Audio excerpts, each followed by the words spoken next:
Hello, it's Hannah here, and I'm really excited. I'm going to be interviewing Claire today, and Claire is a mum of two teenage boys. She's a teacher with 20 years experience, and she's a wellbeing practitioner. She kind of brings all of those skills together, and is going to be doing a great interview for us today. So Claire's recently set up a new Facebook group called the Home Education Hub since schools have been closed to support busy mums, so like yourselves who are here in this group. And she recently interviewed me on her Facebook group, and so I wanted to get her over here sharing some of her advice and tips for us busy mums on to routine or not to routine. That is the big question. So welcome Claire, and let's open this up for a good chat. Yes, thank you. It's really lovely to be here, Hannah. Thank you so much. And the thing is, I know as a busy mum myself, like even before the whole coronavirus thing, how difficult it is to fit everything in just one day, right? We used to have the school run, after school clubs, meetings with teachers after school, whatever it is, homework, you're on the kids, do this, rushing around, doing the dinner, making a nutritious meal, obviously, with your information. And you know what I mean? But it was crazy. And now it's kind of crazy, but in a really different way, isn't it? Yeah. It's in a really different way. And so really the kind of backstory for me setting up my home education hub is for people who haven't necessarily chosen to homeschool. Homeschooling is different to home educating, right? The way I see it, the way I define it, home educating is those of us who are suddenly at home educating our children, who are eventually going to potentially go back into some kind of school system, whatever that looks like, right? Which isn't necessarily the same as people who choose to homeschool and actively take their children out of the system. Right. Okay, so I just want to differentiate that, because there are, people who are homeschooling have quite a different approach to the approach that I'm supporting parents with in the Home Education Hub. I love that. And I think we are all calling it homeschooling because that's just the word that's kind of popped up. But you're absolutely right. It's not been a conscious decision. It's kind of been thrown upon us, hasn't it? That's right. And so this is why there's this feeling of overwhelm in many households. There's this feeling of fear of falling short, right, of what's expected from the schools as well. And there's a real mismatch of what schools have sent home, what schools are able to provide on their portals, what kind of IT support schools have in order to deliver lessons and learning at home. It's really varied across the whole country, and that has thrown parents into this kind of spiral of not knowing what to do, which is why I've set up my hub, really. Amazing. Yeah, and I think it's really good to acknowledge that as well. So not everyone's just kind of slipped into the routine. It's all working perfectly. It's nice to acknowledge that it is difficult and challenging. Yes, and this is where, before we discuss our routine or not routine, this is where I would really like to say that, first of all, acknowledge the courage that you are using to undertake this challenge of schooling at home, right? So first of all, like, well done for even getting through 3 days and trying to make your kids do anything. Because you're not necessarily in the headspace of having to get them to do that. And they're not necessarily in the headspace of recognizing you as a teacher. Yes. Yeah. So that's really hard, just right there, even on day 1, 2, and 3. Yes, yeah. So I can give some tools, which I talk about in my group, but I'm happy to give some tools here about how to even create that change. Yes. So they see you in a different way. Like, that's really important right from the outset. Oh yeah, let's hear those, please. So something that I talked about in my group the other day, and it does sound probably a little bit silly, but I don't mind. is first of all, it's about creating a learning space. So when we're all working from home, and you'll know this if you're used to working from home, it's important to have different zones in your house. And I'll give you some examples of this, and even for people who are living in flats can do this. So for example, if you're used to chilling out in the lounge, playing dens, playing silly games, playing family games, chilling out, watching films, whatever it is you do in the lounge, please don't have an expectation that your child is going to learn well in the lounge. Okay, yeah, great. Right? That's where you're all going to potentially go throughout the day at different times altogether to relax. Yeah. Now, you might be able to have a nice cuddly story time in the lounge, Nice. right? Cuddled up on the sofa or with a blanket or whatever. But don't expect to suddenly be teaching Pythagoras theorem in the lounge. That's just not going to happen. In fact, in most households, that's not going to happen anyway. But do you know what I mean? You know, we're not going to have some difficult thing to do. That's not going to happen in the lounge. Okay.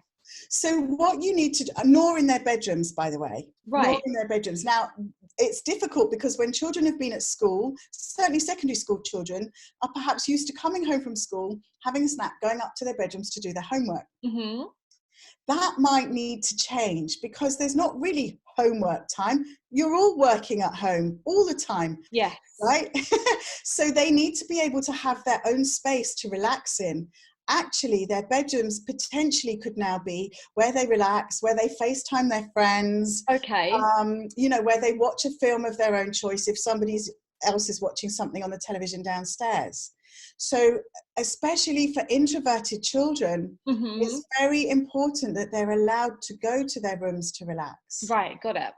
Yeah, because we've got to be really mindful of our space, our personal space, and the different spaces occupied in the house.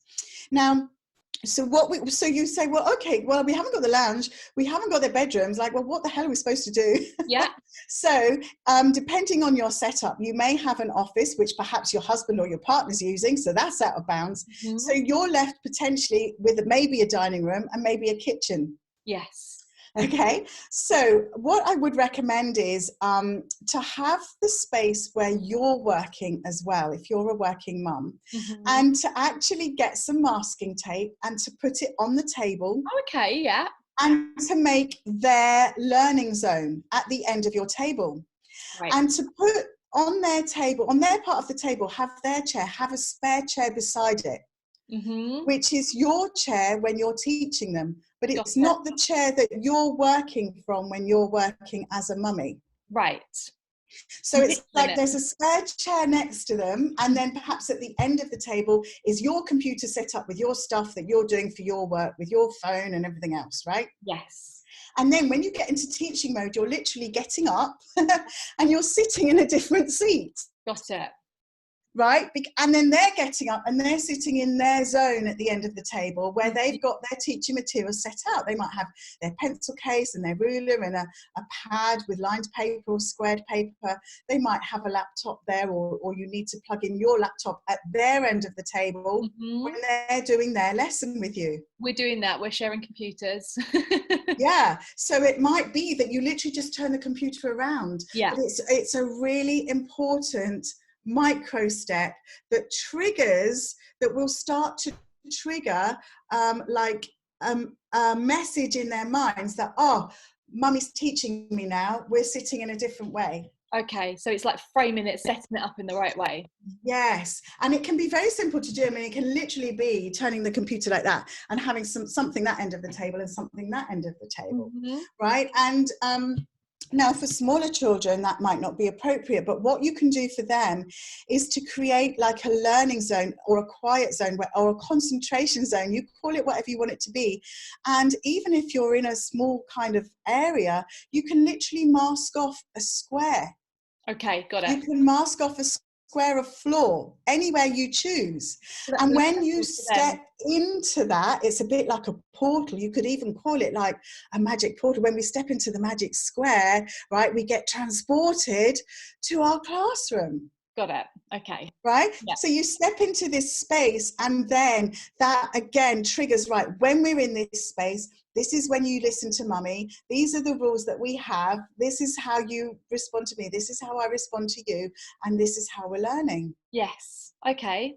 That's a brilliant idea. Yeah, because we've got to literally put on a different hat. And I mean, I said in my group, you could even use an activity of making hats so that this is our learning hat. When we put these hats on, I'm the teacher, you're learning. Right. We're learning together. This is our learning hat.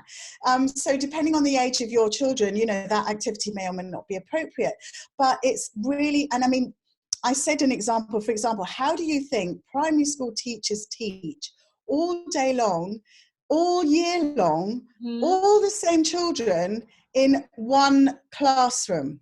I don't know. How do they do it? So what we do is we create these different learning environments. So what we would do, you have your table set up in one way for maths and English. Then at break times, all the kids are out, you move all the furniture around and you create a circle time, right, for reading or music or PHSE. And then another time you might push all the tables together to create a big, massive central zone, which might be your art activity. And the children get to know when they come in, it's set up like this, so we must be doing that. Yeah, great. And that's the kind of thing that you can start to do at home in an easy way, to just be like, it could even be as simple as lighting a candle. Be careful, obviously, with flames, but like when we light the candle, this is our time for quiet time. When we've got the teddy on the chair, this is our time for reading time. Yeah. I actually do that myself, as someone taught me that, for when I really want to focus and get on with a certain amount of work. I light the candle. It's like, while the candle's lit, I work. That's right. And I use music. I mean, I love music. I'm an auditory person. And, you know, there's lots of things you can find on YouTube for focused, relaxing concentration. Okay. And so it might be that you can ask your child, you know, do you like this music? Shall we have this on? And that can be their music for their literacy lesson. Great. Okay. And so could you talk to us a little bit about, what did we say about a timetable? About the routine. Now, this is a tricky one, and I'm going to have like pros and cons. Like, I've got a foot in both camps. So all I can say is that after 20 years of teaching, and this is especially important for children with special educational needs who are on the autistic spectrum, they actually do thrive with routine. It makes them feel safe, right? It makes them feel safe. They need to know what's coming up next, right? If you suddenly throw the ball in their court and say, well, what do you want to do? That can be very unnerving for some children. On the other hand, there are some children who loathe routine and who hate being shunted in a box, and who will fight against the confines of the routine, but nevertheless, it still makes them feel safe. Okay. So I would suggest that there is a routine, but that there is flexibility within the routine to adapt it, right? If you've got a plan, you can deviate from it, of course. But if there's no plan, that's really quite hard, because nobody knows what's expected of them. Nobody knows where they need to be at any certain time. So if you are sharing spaces in a house, say you say to your husband or your partner, right, I'm teaching our younger son from 11 to 12 in the dining room. Well, then they know not to use the dining room. Yeah. They're not going to start setting up, laying the table for lunch because you're in the middle of a lesson, right? So there's a lot of communication that needs to happen. And I would say it's okay to have some kind of a structure to the day, but to have some cushions in it. So, so like, and the thing is as well, you all know your own children the best. Yes. I'm going to say that again. It's so important. I'm rabbiting on here as some teacher with 20 years experience, but ladies, you all know your children the best, and they know themselves the best. So you can say to them, you know, some people are morning people, some people are night owls. Yeah. The morning people are going to be able to get up, do some exercise, have some breakfast, and crack on with an activity, which if you've set up the night before, they can do independently, while if you're a morning person, you can do your emails. But your night owls, they're not going to be able to do that, because they're going to have been up half the night, and they're going to wake up, they're like, oh, especially teenagers. They're not necessarily going to want to be getting up at 9 o'clock with the family and doing exercise in the lounge or in the garden and having a nice healthy breakfast and getting on with their day. They're like, oh, there's no point in even trying to engage with a teenager before 11 o'clock in the morning. Okay. So they have a late schedule. Have a later schedule. Work with your younger children, or do your own work in the morning, and wait for the older children to wake up, have a bit of brunch, ease them into their day, maybe go for a nice walk or something if you still can, and then be like, come on, let's have a look at this, at this biology, or let's have a look at this GCSE that your school sent you. Let's look at the English work together, and tell me what you need me to help you with. Yeah. So that's it. What would be your top tips around like children that are resistant? So you say it's like time for us to do English now, we're going to sit down and do it, and then you get the pushback. How do we deal with that kind of child? That's right. Well, that resistance is really hard, and that's only going to get worse, I feel, as time goes on. Okay. Especially for the older children who now know that they're not taking their GCSEs, they're not taking their A-levels. There is going to be an element of, well, why should I bother? Yes. Right. And I think we need to acknowledge that as adults and say, well, do you know what? You've made a really good point. Like, why should you bother? Okay. And I think it's about having a conversation around them with that, and actually showing them that there's a bigger picture to all this. Okay. And ask them, well, actually, whose race are you running? Right. What do you think all this is actually really about? And so it's about getting them to have ownership of their own motivation for learning. Okay. Not because you've said so, not because the school sent it home on the portal, right? But because actually it's a life skill that they're learning. And so you need to talk to them about, well, what do you want to do later on in life? Let's see, where is your life going to be in 3 years' time? Where do you want to get to in 5 years' time? Maybe take your foot off the pedal with the stuff the school sent home, and actually sit down and have one of these more conscious conversations with your young adults and your older teens, your young adolescents, and say, I know this is going to be hard. I know you're going to lack motivation. And talk to them, be honest, say, I would be unmotivated in your case as well. I know you think you've got away with it and you've got a 6-month holiday. But let's just forward wind to December. How are you going to feel when your friends go back to school and they're sitting their exams to prove that they can get an even better grade to help them in the future, and you're not bothering because you didn't think it mattered? Let's think about how that might feel for you. Let's look even further down the line and see what happens when they get even better grade because they've used this time to revise and to learn well, and you've chosen not to, which is entirely your choice. Let's think about that. Yeah. So just give them a little glimpse into their future, right? This is the superpower we as parents have. We can see into the future because we've lived it when we were their age, right? And so rather than having the kickback and say, okay, fine, you have actually got the choice to not do it. Okay. You're old enough to make this kind of decision now. All I can show you is, all we can discuss is, let's think about what happens if you do. Let's think about what happens if you don't. Let's think about what happens if you're half-hearted. Let's think about what happens if you play to your strengths and your passions and really get your head around something that you really would love to do. Let's look at what kind of qualifications and attributes a person who does that needs.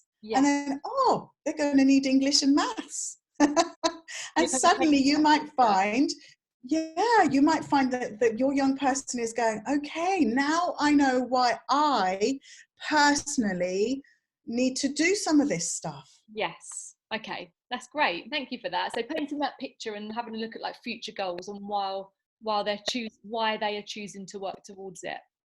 And then one of the challenges that I've come up with so far this week is I was hoping my children could work together at the same time, but they both needed quite a lot of help, and I found it hard to juggle 2 different school ages, helping them both at the same time.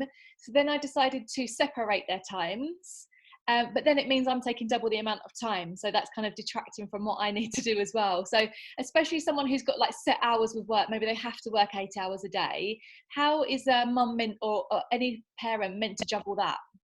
I love this question, and I did this in a training on my group just the other night, and I gave an example of using some maths resources in I'll put the link in this group. It's called Primary Resources. It's brilliant, but I'm happy to share the training with anyone who wants to in my group. Just message me and send me the training.